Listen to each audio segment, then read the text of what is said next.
சில பேர் கட்சி ஆரம்பிச்ச உடனே இமாலய சாதனை சாதித்த போல பேசுறாங்க, டைலாக் பேசுறாங்க. நாங்கெல்லாம் அப்படி இல்ல.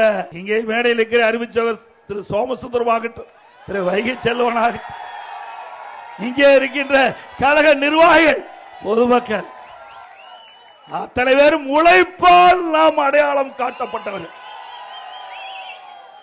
உழைப்புதான் நிலைக்கும். தொழில் செய்தாலும் உழைத்தால் ஏற்றம் பெறலாம், வேளாண் பணி மேற்கொண்டாலும் உழைத்தால் ஏற்றம் பெறலாம்.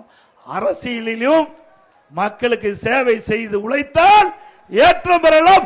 அதிமுக கட்சியில வேற எந்த கட்சியிலும் வர முடியாது. ஏதோ மக்கள் மிகப்பெரிய செல்வாக்கதை பெற்றை போலவும், இந்த நாட்டிற்கு உழைத்ததை போலவும், இனி அவர்கள் வந்துதான் இந்த நாட்டை காப்பாற்றுவதை போலவும் இன்றைக்கு சில அடுக்கு மொழியால் பேசி வருகிறார். யார் என்று உங்களுக்கு புரிந்து கொள்ளும் என்று நான் கருதுகிறேன். நான் உங்கள் முன் பேசுகிறேன் என்று சொன்னால், என்னுடைய அரசியல் வாழ்க்கை 51 ஆண்டு காலம். 1974 என்னுடைய சிற்றூரிலே கிளைக்கழக செயலாளராக பொறுப்பேற்றேன். எனக்கு பொன்மனச்செம்மல் புரட்சித் தலைவர் எம்ஜிஆர் என்ற மாமனிதால் ஈர்க்கப்பட்டேன்.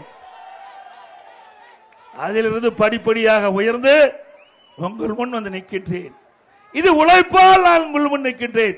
சில பேர் உழைப்பே கொடுக்காம பலனை எதிர்பார்க்கிறாங்க, ஆனால் அது நிலைக்காது. ஏனென்று சொன்னால் உழைக்கின்ற உழைப்பு எப்பொழுதும் நிலைக்கும், நிரந்தரம்.